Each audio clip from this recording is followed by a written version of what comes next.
quando é que a gente percebe que a gente está com uma inflamação ou adoecendo mentalmente? Porque muitas vezes eu acredito que quando a pessoa cai a ficha, já o negócio já está bem avançado, né? Já não é aquele... O início, né? É o início, né? Tá Como é que a gente mudando, percebe né, isso? Dani, assim, tá mudando porque as pessoas estão lendo mais, estão estudando mais, as pessoas estão se tocando que a gente não adoece do dia para noite, é um processo, né? Por exemplo, a doença mais comum são os transtornos de ansiedade. Ansiedade é bom e é natural, ansiedade me protege, tá? Agora, se ela passa a me limitar, por ansiedade eu deixo de fazer coisas, por ansiedade eu me encolho, por exemplo, a timidez é um tipo de ansiedade.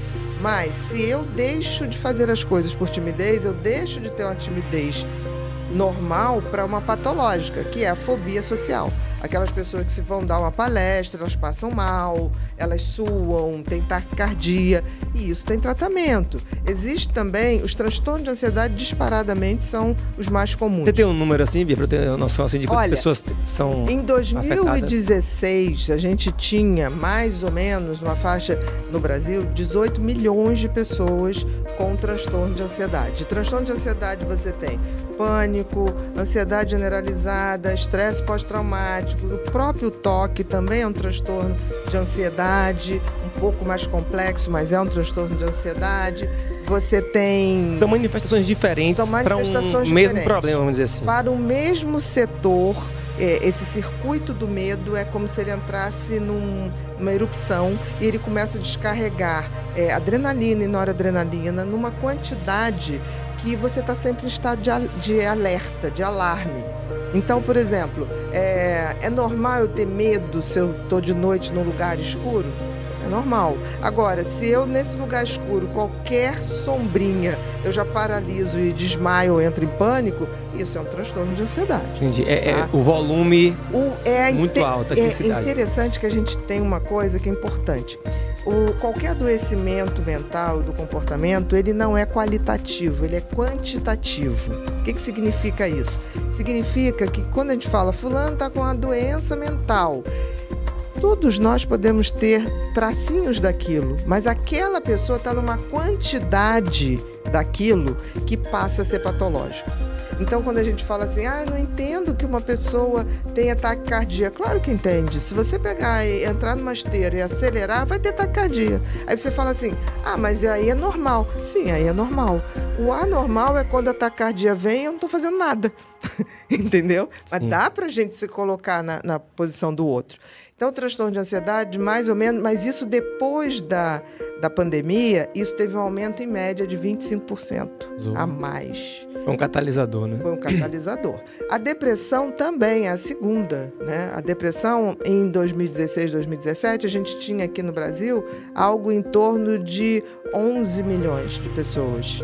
E também teve esse aumento entre 20% e 25%.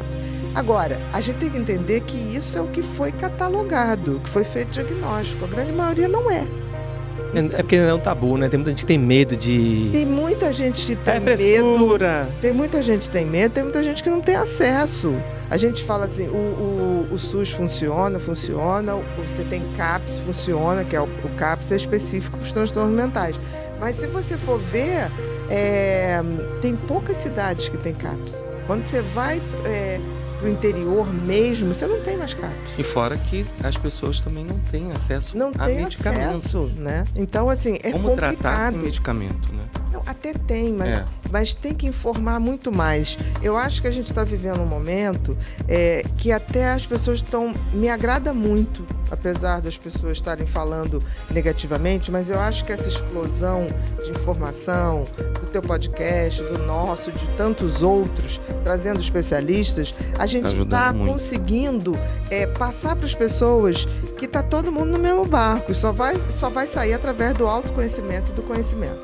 Então, eu acredito que a gente começa a ter uma população mais ativa em buscar. E eu também acredito que a mesma população que começa a exigir direitos, a política só se movimenta quando o povo se levanta. Então, na hora que começar, mas na minha cidade não tem CAPS, Não, mas ali eu não tenho como. E não é só o dar o remédio, é ensinar as pessoas a entender pensarem o padrão. Exatamente, o seu E padrão. prevenir também, né? Prevenir. Porque você pode, de repente, prevenir, na minha cabeça aqui, né? Fomentando praças que as pessoas sejam mais ativas, que tenham mais contato com a natureza.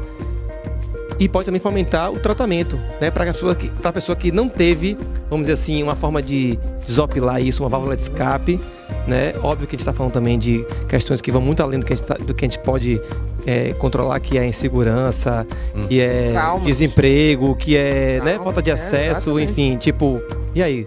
Não estudei, como é que eu vou, não tenho concorrência, enfim, O digital hoje, Coisas que são eu acho que a gente complexas. tem algumas críticas a ele, mas ele nos ajudou a proporcionar muitas coisas, né? Hoje a gente conversando, vindo para cá com você falou assim, no raio-x uma moça me parou e veio agradecer pelas informações que você passa. Então, assim, você imagina hoje a proporção de que um podcast pode ajudar uma pessoa, a gente levando uma forma de conhecimento. Você também, sendo da saúde, levando uma forma e um padrão melhor de qualidade na alimentação, na qualidade, vendo muita natureza, que é uma coisa que você faz muito também. Então, isso a gente também, né, Bia? A gente está num aeroporto, a gente está andando na rua, as pessoas falam assim, vocês estão ajudando no meu tratamento, na minha cura. E aí, no início a gente ficava assim, mas como se a gente, né? Mas por quê? Porque a gente está levando uma forma de conhecimento e dando a essa pessoa uma possibilidade. Aquilo que ela não está conseguindo de uma forma, eu estou conseguindo de formas mais naturais, uma respiração, uma alimentação que você está sempre falando.